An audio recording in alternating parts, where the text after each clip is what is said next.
மின்சார பேருந்து எப்போ செயல்பாட்டுக்கு வரும்? மாவட்டம் முழுவதும் மினி பேருந்துகள் இயக்கிறதுக்கு நடவடிக்கை எடுக்கப்பட்டு வருவதாக சொல்கிறாங்களே, அதை பற்றி என்ன? மின்சார பேருந்துகளை பொறுத்தவரை டெண்டர் விடப்பட்டிருக்கிறது. அதில் டெண்டரில் பல நிறுவனங்கள் பங்கேற்றிருக்கின்றன. அது குறித்த ஆய்வுகள் நடைபெற்று வருகிறது. முடிவு பெற்ற பிறகு யார் எந்த நிறுவனத்திற்கு வழங்கப்படுகிறதோ விரைவாக அந்த மின்சார பேருந்துகள் நடைமுறைக்கு வரும்.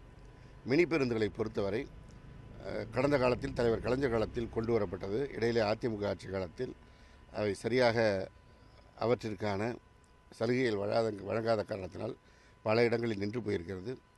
அதேபோல் குறைந்த மக்கள் தொகை கொண்ட கிராமங்களுக்கும் பேருந்து சேவை தேவை என்று தொடர்ந்து மக்கள் கோரிக்கை வைத்து வருவதை அடுத்து நம்முடைய முதலமைச்சர் அவர்கள் மீண்டும் அந்த மினி பேருந்து திட்டத்திற்கு உயிர்ப்பு கொடுத்திருக்கின்றார்கள்.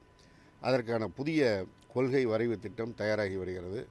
மாண்புமிகு முதலமைச்சர் அவர்களுடைய பார்வை கொண்டு செல்லப்பட இருக்கிறது. அதற்கு பிறகு ஒவ்வொரு மாவட்டத்திலும் எந்த பாதையிலே அந்த மினி பேருந்துகள் புதிதாக இயக்குவதற்கு தேவை இருக்கிறதோ அவற்றிற்கு யார் ஓட்டுவதற்கு விருப்பப்பட்டு வருகிறார்களோ அவற்றின் அடிப்படையில் தேர்வு செய்து வழங்கப்படும். விசிக மாநாட்டுக்கு அதிமுக அழைப்பு விட்டுருக்காங்க. விசிக மாநாட்டை பொறுத்தவரை அதனுடைய தலைவர் எழுச்சி தமிழர் திருமா அவர்கள் எல்லா கட்சியும் தான் அழைக்கிறார். திராவிட முன்னேற்ற கழகத்திற்கும் இந்த கொள்கையில் ஒப்புதல் இருக்கிறது, அதிமுகவுக்கும் ஒப்புதல் இருக்கிறது, அதே போல் எல்லோருக்கும் இருக்கிறது என்று ஒரு பொதுவான கருத்தை தான் தெரிவித்திருக்கிறார். அழைப்பு என்று அவர் விடுத்த பிறகு அது குறித்து ஆய்வு செய்யலாம்.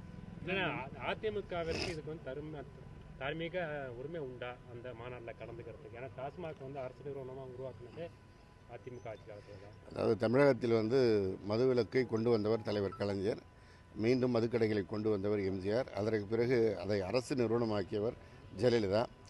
எனவே இது குறித்தெல்லாம் அவர்கள் சிந்தித்து முடிவெடுக்க வேண்டும்.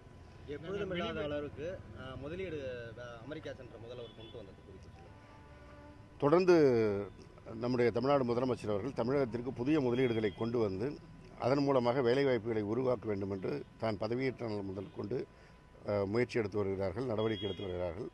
அந்த அடிப்படையில் பல்வேறு வெளிநாட்டு பயணங்களை மேற்கொண்ட வகையில் இப்பொழுது அமெரிக்காவிலே அவர் வெளிநாட்டு பயணத்தை மேற்கொண்டிருக்கின்றார்.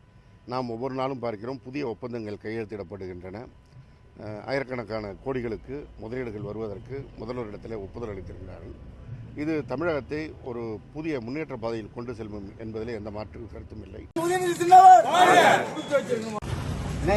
கொஞ்சம் வெயிலுக்கு வந்து ஷேடோ வருது.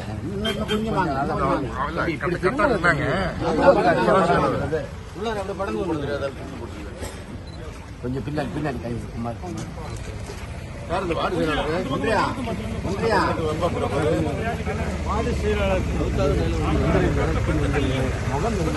அமுக்குங்க தலைவரா, இந்த அமுக்குங்க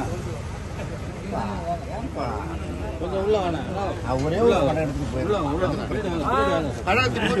தலைவர் ஏத்த சொல்றாரு, நீ தானே மூத்த முன்னாடி யாரா இருக்காங்க. கலைஞரின் புகழ், டாக்டர் கலைஞரின் புகழ், டாக்டர் கலைஞரின் புகழ், கழகத் தலைவர் தளபதியார், கழகத் தலைவர் தளபதியார், கழகத் தலைவர் தளபதியார், டாக்டர் கலைஞரின் புகழ், டாக்டர் கலைஞரின் புகழ், டாக்டர் கலைஞரின் புகழ், கழகத் தலைவர் தளபதியார், தளபதியார், டாக்டர் கலைஞரின் புகழ், முத்தமிழ் டாக்டர் கலைஞரின் புகழ், கழகத் தலைவர் தளபதியார், ஐயா சின்னவர்.